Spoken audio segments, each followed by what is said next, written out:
I hope you all had a phenomenal Turkey Day because Black Friday ended up being a massive black eye for Cowboy football by the hands of a not-so-classy Colorado squad.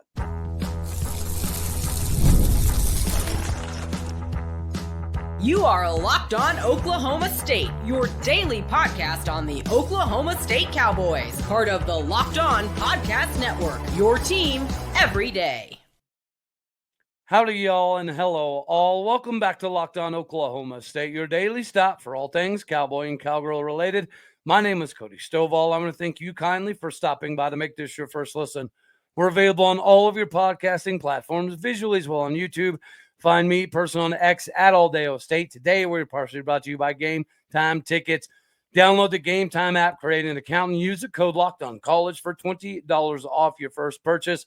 Download GameTime today. Meanwhile, the Cowboys GameTime affairs in Boulder, Colorado did not go over so well. Now, I always say stats lives matter, and hopefully stats lives do in fact matter, because if stats lives do matter, that means that we're going to see some changes. But as it pertains to this particular ball game, it's kind of a microcosm of the season as a whole. We came out pretty flat. It was nice to see some younger guys get in there, but the moment was a little overwhelming. And I will say the best team won that ball game. Colorado is a good ball club, and I think we all knew that offensively. But defensively, they were able to do some things from a line perspective that I think maybe, I don't know, even caught some of the guys off guard. Our offensive line was just not prepared for this ball game.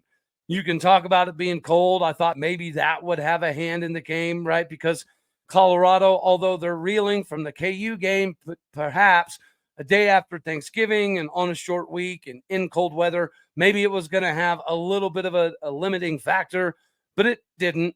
It was very limiting for us. I think it's yet another game where we unfortunately had some players that were caught jogging, flat-footed, not necessarily putting in, the full work of effort that you want to see. Now, you do see some of that out of the younger guys, but at least we can say the season is over. And I also will say it's kind of disappointing that Colorado didn't act very classy in that W. It almost appears as though that those players can get away with potentially a little bit too much. But who am I to criticize the way Colorado runs their team, their locker room, what Deion does and does not allow? The Shadur pushing a ref story and some of the things that took place earlier on in the season, those didn't end up being distractions like a lot of us had maybe hoped. It is what it is. Congratulations to Colorado on getting the W. I do have some curiosity on the animosity because I didn't bring this up as much as I wanted to after the Arizona State game, but that was another game where it appears as though we were like old school rivals, and they approached that game with a decent amount of vitriol coming into it. And it was kind of surprising to see Arizona State treat Oklahoma State as if they were a rival, but we did hear about the Isaiah Glass transfer kind of leaving some sour taste in some of the guys' mouths. So maybe there's some retribution there. The only retribution I can think of for Colorado would have been by DJ McKinney. And of course, he decided to hike his leg and pretend to pee on the ball like a puppy dog, clearly indicating his feelings on Oklahoma State. Now, again, whenever that happened, you anticipated maybe Deion getting in his ear and saying something. I didn't see that on the sideline. Maybe it's celebrated. I don't know. Or maybe he does feel very strongly about Oklahoma State, and that was something that the coaches knew ahead of time. Like, hey, coach, I'm playing my old team, and if I get a pick six, I might act a fool. And maybe Deion said, hey, if we're up 30-0 or something to that effect, go ahead. And if that's the case, then maybe there's nothing here. But then being old Big 12, Big 8 mates, I did maybe think that there would be some, I don't know, friendly confines, welcoming environment. That was not the case. The Colorado Ball Club definitely played as though there was a lot of animosity between us and the Buffaloes. We know that Deion seems to have a lot of affection for Mike Gundy and vice versa. But now this puts Mike Gundy in a very precarious situation. The last time the Cowboys went 3-8 in conference play, well, not the last time, but one of the main times was Bob Simmons last year, which obviously is what allowed us to get a new age of Oklahoma State Cowboy football. But you have to go back even before that to get as bad as this particular season. The last time that we went over in conference play was 1994. And that was the last year of Pat Jones. And we went 3-7-1. We technically tied one game against Iowa State. But what makes this season worse than 2000 and on par with 1994 is because we went completely winless in 1994 as well in the Big 12. Obviously, the one saving grace was we tied Iowa State, who was 0-10-1. So we finished 3-7-1. That's the last time we lost every single conference game or tied one. We didn't win a single conference game, at least in 2000. We did find a way at the end of the year to get one of those guaranteed games that we used to get in Baylor. So, yeah, regardless, if you want to go back to Mike Gundy's first year of 2005, where we did upset Texas Tech, this technically is going to be worse because we have 0 conference wins. And then you go back to 2000, again, we did get 1 conference win in beating Baylor. So you have to go back to 94 before we went over in conference play, unless you want to count the tie, 31-31 against Iowa State, an Iowa State team that went 0-10-1. If you want to count that, be my guest. And if you do want to count it, then we got to go back even before 1994. That's how bad this season was. Now, after going 3-8, we got rid of Pat Jones. After going 3-8, we got rid of Bob Simmons. We're not going to get rid of Mike Gundy. I'm under no disillusionment that it would take an act of Congress for that to happen. No matter how right it may or may not be to do so, at this point in time, it is what it is. Mike Gundy's going to get an opportunity at retribution to kind of right some wrongs. And although I may not be up in arms about it, it is what it is. Accepting and understanding are two different things, but I can be one of those two. But we do now know that no matter what happens entering 2025, it's going to be a completely different roster. We've talked about, numerically speaking, you have like 30-ish guys that we know are going to leave. If the portal equals more than that, then that'll be a different problem that we have later on down the line. But from a quarterback position, Maluake Smith obviously did not have a great day today. And offensively, we're just the same song and dance as before. With that being the case, is that a dreadful enough of a game to ensure that Mike Gundy feels some pressure from somewhere to make some moves? It feels like it's inevitable after all of this that at least something has to happen. If we know that it's not going to be anything to do with Mike Gundy, some staff changes seem to be 100% in order after this disastrous embarrassment of a season. Not everything has to be disastrous or an embarrassment, because you don't have to worry about getting tickets when you have Game Time. And getting tickets doesn't have to just be for Cowboy events. You already know, whether it's music, comedy, sports, theater, lots of events near you, Game Time is going to have the best tickets in the game. And with the Game Time pick, it's going to take all the fluffy stuff out and show you just the incredible deals, so you don't have to waste time searching through thousands of tickets for thousands of minutes. The all-in pricing is a feature that allows you to see the total up front with no surprise fees at checkout. With the panoramic view from your seat in the app before you buy, that is the best in the business. The lowest price guarantee means that Game Time will credit you back 110% of the difference with the most flexible customer service policy in the ticketing industry. Make sure that you take the guesswork out of buying tickets with Game Time picks. Download the Game Time app, create an account, and use the code LOCKEDONCollege, all one word, for $20 off your first purchase. Terms apply. Make sure you create that account and redeem that code LOCKEDONCLLEGE for $20 off. Download Game Time today, because you already know what time it is, ladies and gentlemen. That's right. You nailed it. It's game time.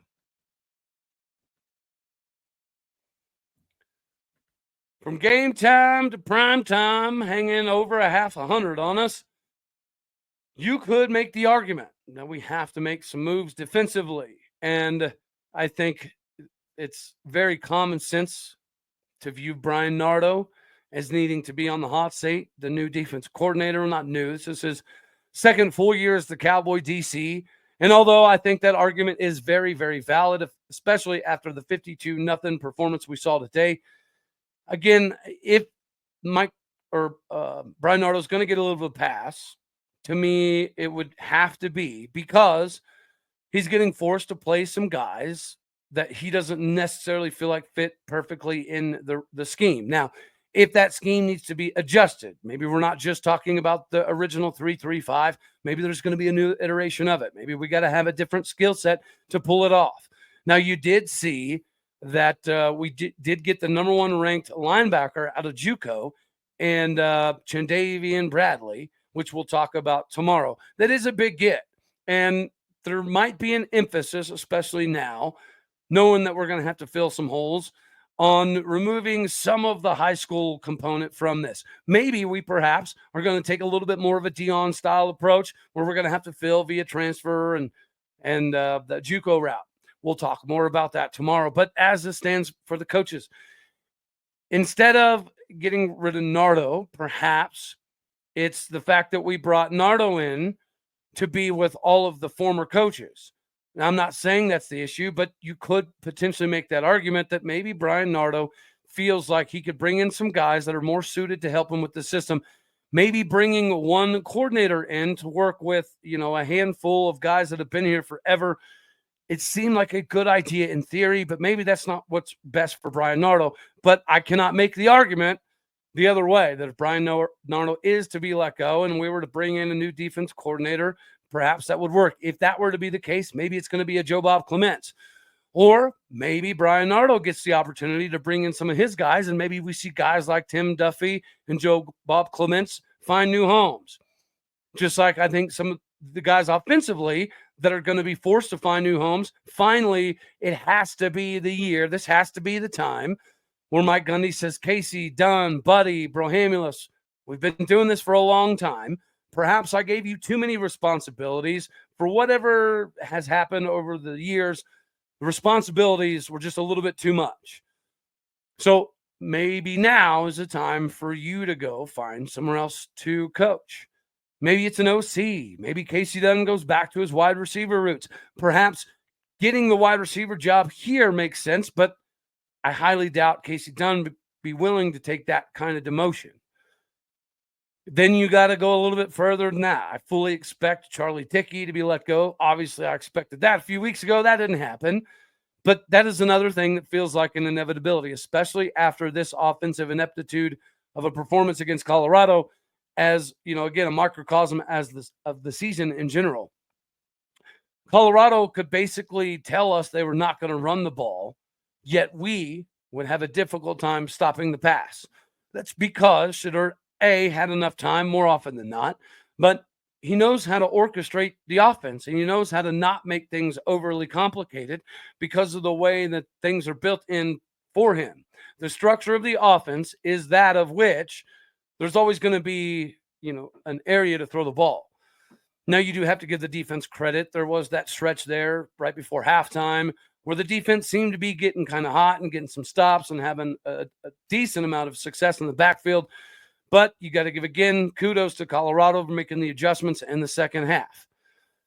So on top of Casey Dunn, Charlie Dickey is another individual that maybe he's not, quote unquote, fired, but these are conversations about perhaps you should find a job elsewhere. And Jason McIndoe, right? Jason McIndoe was an O-line guy. Maybe that's where he needs to go back to. I'm not saying he needs to go back to Montana State style level, but nonetheless, let him do what's comfortable. Clearly, coaching tight ends is not comfortable. Now, that doesn't mean I think he should come back to Oklahoma State. I'm just saying in general, perhaps he would like to go back to his roots of the position that he played and coached the longest and go be an O-line coach somewhere. And then, outside of that, Dickey, Dunn, McIndoe, you could make the case for Tim Rattay, but I would say likewise of Brian Nardo, perhaps Tim Rattay maybe didn't have enough say in the room.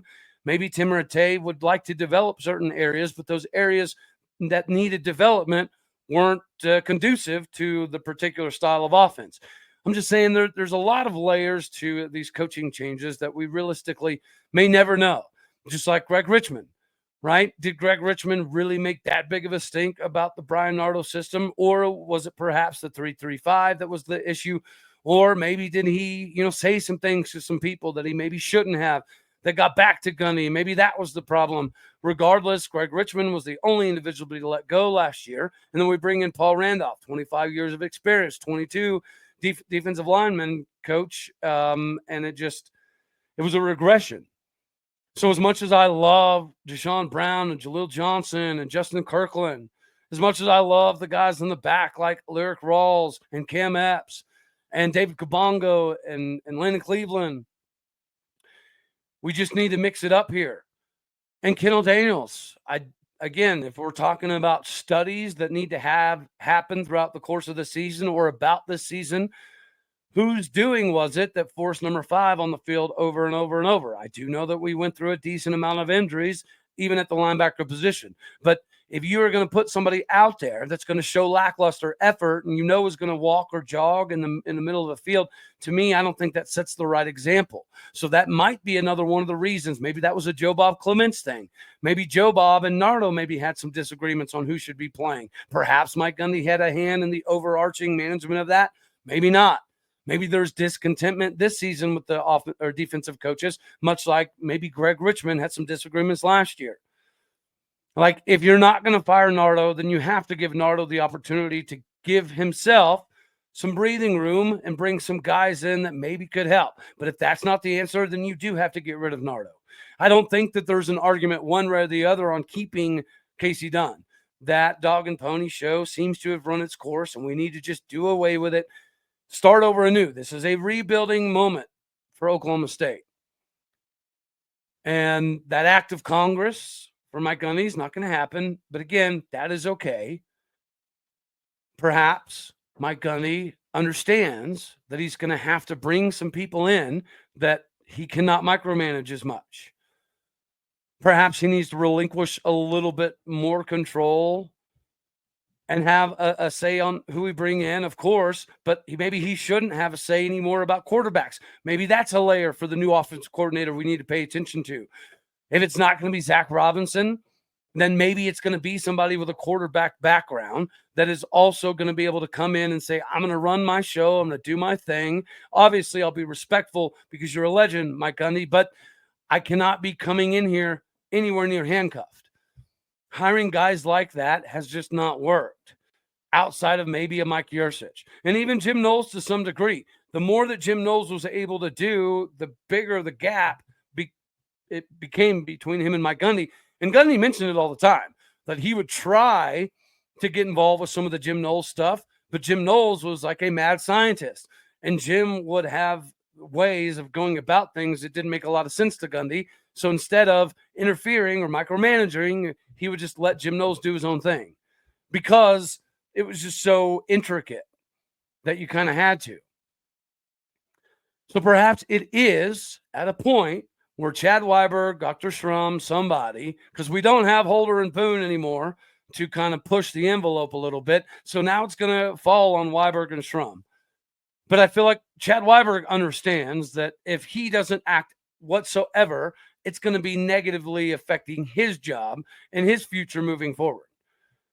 Is he got the cojones to fire Gundy? No. But surely he has the cojones just as a fan of Oklahoma State and enough donors in his ear to be like, this can't happen. So even if it's just to make a statement, again, you know my position. I think Mike Gundy should have made the firing Casey Dunn statement last year, but it is what it is. Surely Chad Weiberg knows that he's got to push the envelope here a little bit more than he ever thought even possible, especially this early on. But it is what it is. We are what we are, and we need Chad Weiberg to push to make sure Mike Gundy at least gives the presentation of firing enough people to hold this whole thing accountable to give us an opportunity of a successful rebuild in 2025.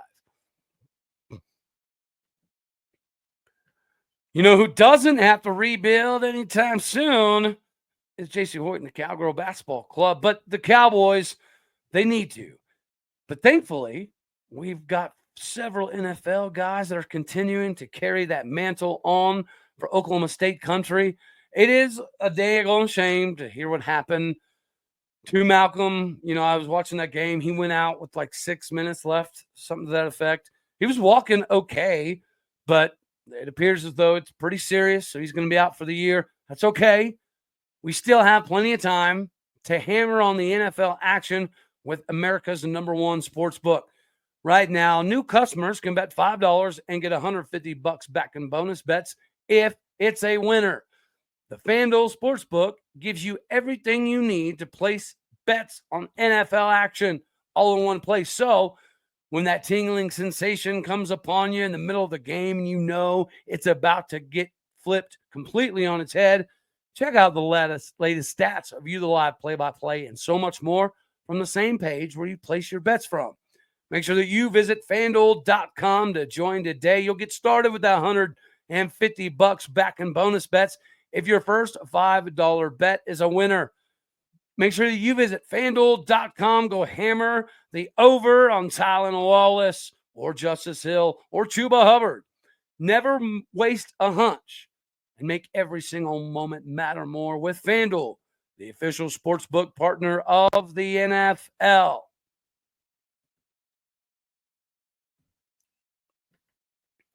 Thank you, Jacie Hoyt and the Cowgirls, for saving the day. You made Black Friday at least end somewhat decently by taking down an Arkansas ball club that, coming into this game, I would imagine had a decent amount of anticipation as everybody heads down to Florida.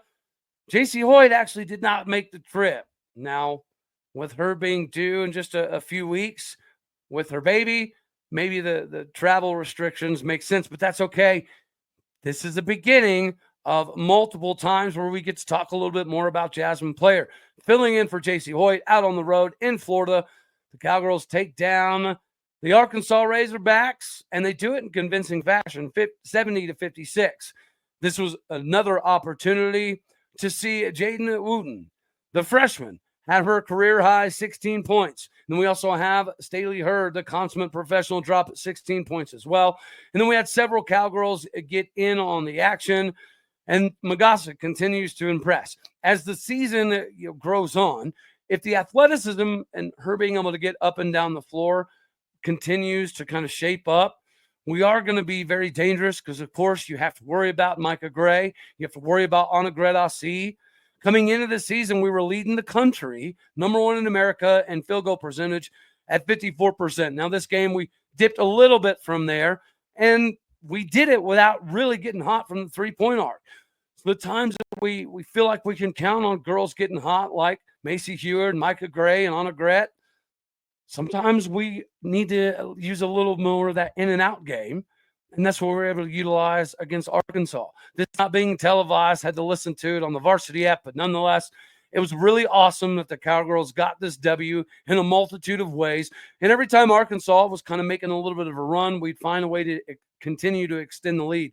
So it was a solid ball game, and the game plan went really, really well. So congratulations to former Lady Baylor Bear, Jhasmin Player, on filling in for Jacie Hoyt and getting her first unofficial, but technically we all get it, W, because again, they were very prepared. No matter what Arkansas was trying to throw at them and whatever kind of runs they were trying to make, this Cowgirl ball club was very prepared for it. And we found a way to answer over and over again. We got a lot of stops defensively. So we had more steals. We had more defensive rebounds. Guys went up with like 48 defensive rebounds. That's a good way to win a ball game. You win the turnover margin, and you find a way to shut most of their team down. Now they did have that one girl. Oh heck, Hickenbottom. I might be saying her name wrong, but that girl went nuts. I think she had 20, 25, 26, 26 points. Yeah, Izzy Higginbottom got it. 26 points, and then Micah Gray chipped in 13 for the Cowgirls. You know, Wooten having a big day, pretty cool, because they're talking about how energetic she is. She's the Energizer Bunny that brings so much to the basketball team. And talent is something that she just exudes every time she's out on the floor. But the speed of the game and understanding the sets offensively and how to get in and out of sets while also being in transition. Obviously, that was going to take a little bit of time, but she's learning quick, and she's another piece to this Cowgirl ball club that's much deeper than last season. So last season we weren't very deep, and then we dealt with a lot of injuries. So there's a decent amount of questions surrounding last year's ball club.